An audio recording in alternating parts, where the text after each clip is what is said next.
mane chik ma ogolge japet kome ma en ogai mar obila mapacho ka koro ne wadhiane Shakahola Lydia bang'e to tielo mar ang'wen mar manyo joma diponi ne oiki Shakahola kata joma pod odong' ka ngima dhi nade gi kindeni. Kora mga jong maromo ringre ji 10 yudi kawuono liete manoiki oganda e bungu ma Shakahola kendo kelo ringre moseyudi nyaka 360. Magi timore kinde ma jatend migawo mar arita Kithure Kindiki ne onyiso komiti mar od bura mar Senate manono gik manotimore Shakahola ni gigeto liete 40 ma ichich ne oiki oganda e tielo mar ang'wen mar seto bunguno ma koro tielo mar dhi nyime. Kindiki bende okone komiti no ni jadolo Paul Mackenzie ne obuono chik mar doho manokume chwalo puonj bang' ma Kenya diriyo.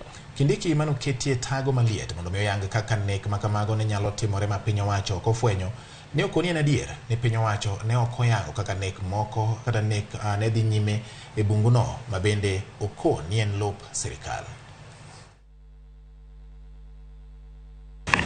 And so in terms of accountability, and so that we don't criminalize every police officer, you criminalize everybody, the way we do it Kenyan style, everybody is bad.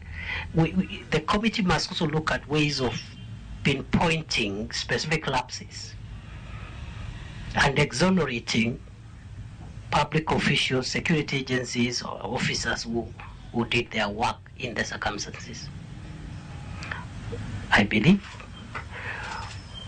the National Police Service, not the entire service, but some officers will have a case to answer, and other organs of security.